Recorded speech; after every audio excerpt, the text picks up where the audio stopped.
All right, patch notes. So, Destiny 2 update 7.0.5.0. Activity Seasonal Battlegrounds fixed an issue where the consecrated essence could appear duplicated.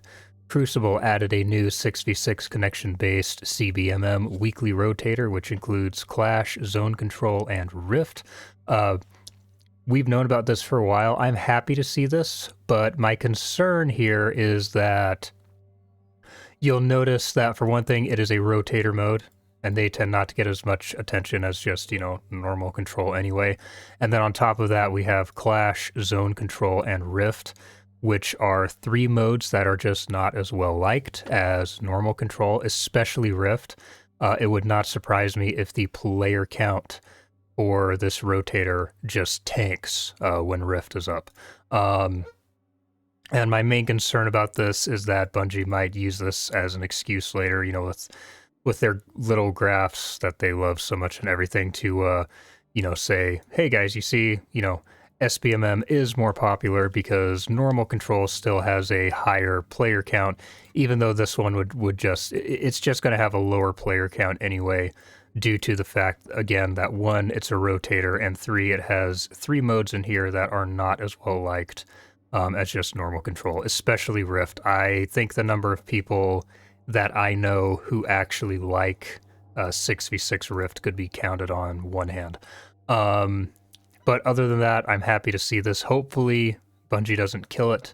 My hope is that maybe this is them kind of rethinking SBMM in quick play, just due to how much backlash that they've received over it.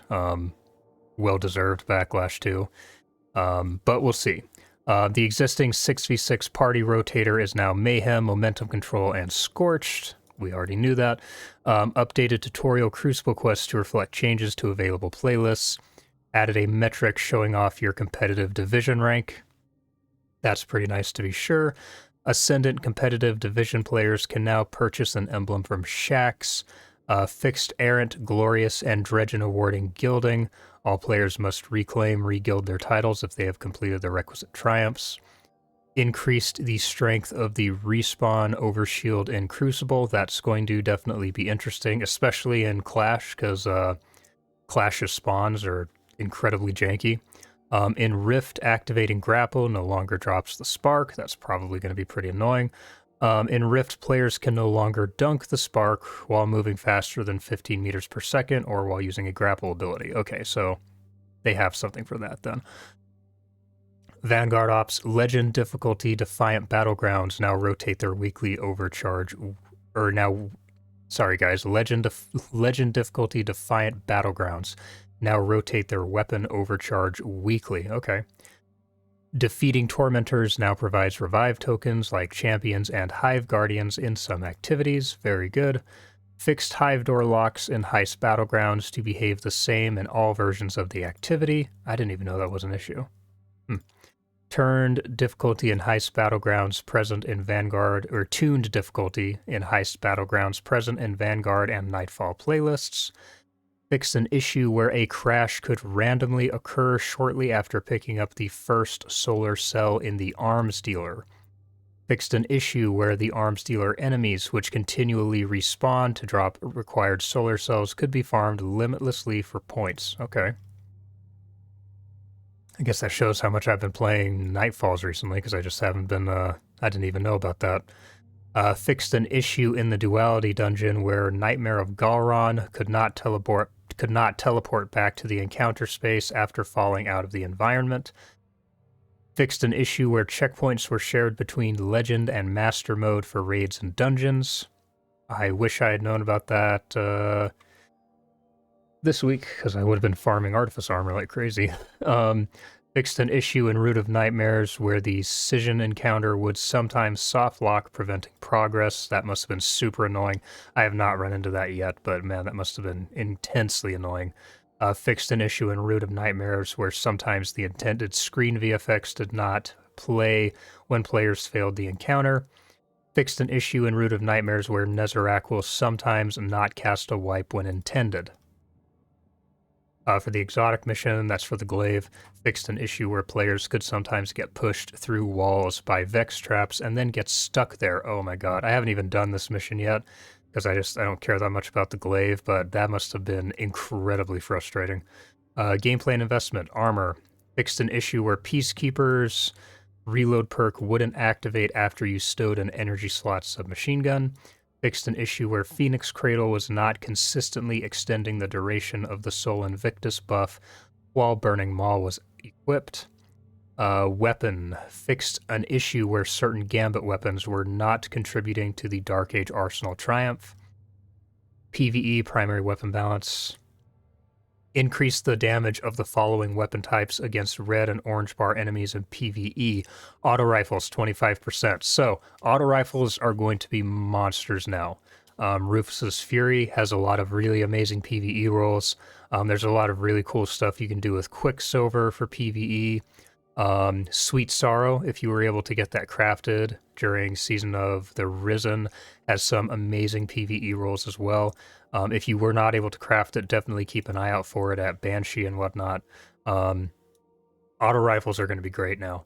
Pulse rifles, hand cannons, and sidearms, 20%. Sidearms I still think are pretty... I think they're going to stay pretty mid for PvE.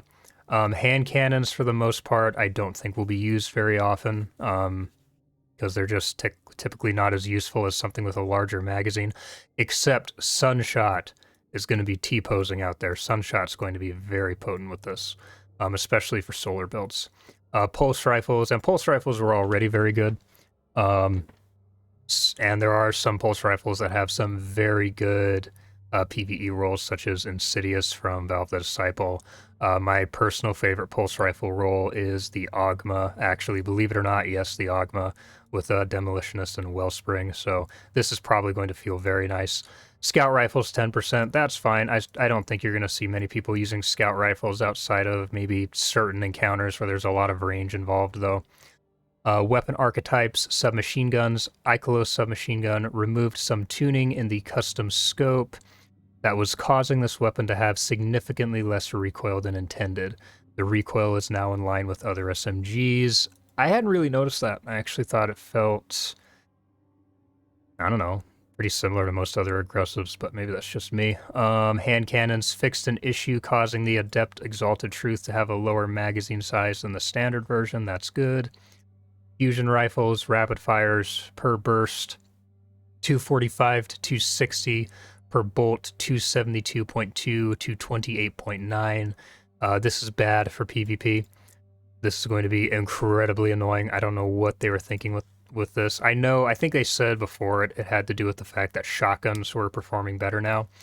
But two things. A, rapid fires being too strong back before they were nerfed had nothing to do with shotguns.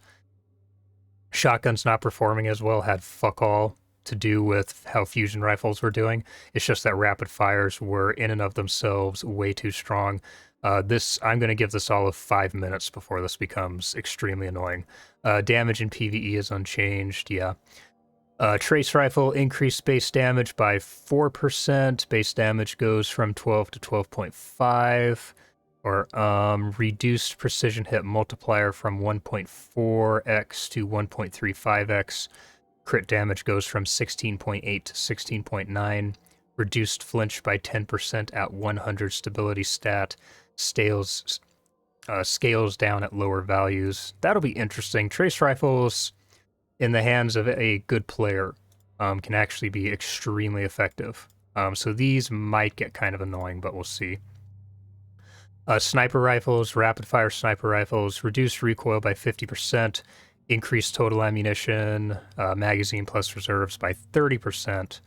Heavy grenade launchers fixed an issue where Amalon heavy grenade launchers were missing their VFX. That's interesting. I hadn't actually had that happen to me, though. Fixed an issue where dimensional...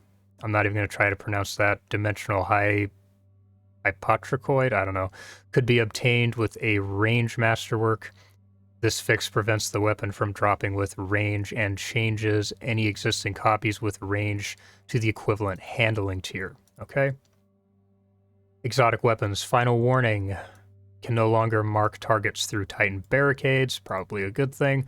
Teraba, reduce the amount of Ravenous Beast energy generated when taking damage from 3% to 1%. Reduce zoom from 16 to 15. That isn't really much of a nerf.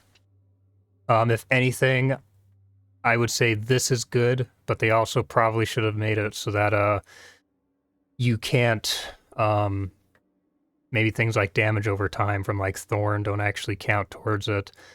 Maybe you cannot get Ravenous Beast energy from damaging barricades, since I believe that you can currently. I could be wrong on that, but I'm almost certain that you can get Ravenous Beast energy from damaging stuff like barricades. Maybe we'll test that today. Reduce zoom from 16 to 15, not really a huge deal. Teraba's, I think with this, Teraba's still going to be just incredibly strong. Even without Ravenous Beast, Teraba is a very good submachine gun by itself. It's just, you know, it's a laser beam. So this Teraba's still going to be annoying, I can guarantee it. Revision 0, 4th times the charm will now be reset when entering Hunter's Trace. This will prevent the issue of firing a single shot while in Hunter's Trace and being forcibly returned to pulse mode when 4th times the charm activates. Okay, increased PvE damage of the Hunter's Trace rounds by 25%. Increased PvE damage of the Hake Heavy Burst rounds by 75%. So this thing could actually be very strong in PvE right now. Very strong. So I don't know, we might take that into PvE later and take a look at it, because this sounds pretty damn good. That sounds pretty potent. As we already knew about this, but of course there's no mention of the Immortal on here. They're not touching it until next season. Hopefully they change their minds about that at some point, because the Immortal is still a huge problem. You especially know this if you played Trials last weekend. So hopefully they fix that, because if not, then, you know, that's just, you know, if they don't do something about the Immortal soon, then, you know, that cannot be chalked up to anything other than just gross incompetence. Let's see, perks. Fixed an issue in which the enhanced version of the Wellspring perk generated too little energy when the player had any number of charged abilities. Okay, so this Wellspring still kind of worked, but it has been bugged for a while. So Wellspring should hopefully be feeling much better now. Other changes added the capability to upgrade Root of Nightmare's adept weapons with enhanced traits. If you have unlocked Deep Sight on weapons, an enhancement socket will be available to perform this upgrade in the weapon detail screen, okay? I hope that we get this for VOG soon, because as someone who is mostly a PvE or a PvP player, I would be way more interested in being able to do this to like Time Lost Fatebringer, or Time Lost Found Verdict, so I hope we see this in other raids soon. Fixed tooltips for master dungeons to properly list Artifice Armor as rewards. Abilities, Rally Barricade. The area of effect now extends slightly further behind and above the Rally Barricade to make staying in the buff area more achievable, especially on uneven terrain. Fixed an issue where stasis shards created by Glacial Harvest would not grant melee energy to Penumbral Blast if the player had a sword or glaive readied. Fixed an issue where Jolt Chain Lightning was unable to target some types of PvE combatants. Fixed an issue where trying to throw rapidly while carrying a tangle could result in an uncharged melee attack. Okay. Bounties and Pursuits fixed an issue where players couldn't interact with the evidence board after the exotic glaive's pursuit is completed. General added Best Dressed Commendation. That's going to be everyone's favorite, guarantee it. Fixed an issue where the objective to complete a dungeon solo Spelunker does not count completions before the player is Guardian rank 10. Fixed an issue where the objective to complete the raid on Master difficulty does not count completions from before the player is a Guardian rank 10. Players who have crafted their first exotic glaive from the Witch Queen can now claim the patterns of their other characters from the evidence board. Very nice. Veteran players now receive the correct amount of lore books when they reach Guardian 7 for the first time. Fixed an issue where players are blocked from progressing past Guardian rank 3 if they previously bought all available subclass aspects. Okay, so lots of interesting stuff here. Very happy with the PvE damage changes here. This is going to make a lot of weapons way more viable. Submachine guns have been the meta in PvE for as long as I think any of us can remember at this point. So I personally am mostly excited about the auto rifle buff. There's some auto rifles out there with some crazy PvE rolls. So definitely keep an eye out for those. Quicksilver's a very good one. If you pre-ordered Beyond Light, Quicksilver's an excellent auto rifle. In PvE and to a lesser degree, it's pretty good in PvP too, but especially in PvE. Pulse rifles will be much better. Hand cannons will be, I think, okay, but I still don't think they'll be the move. Same with sidearms, minus probably Traveler's Chosen with the ability recharge would be really good. Scout rifles, 10%. Don't really care about scouts. I don't think you're going to see too much of that. But again, I already talked about my concerns with the rotator mode for Crucible. But other than that, these seem pretty good. So that's all for our patch notes. We're going to go ahead and get streaming now.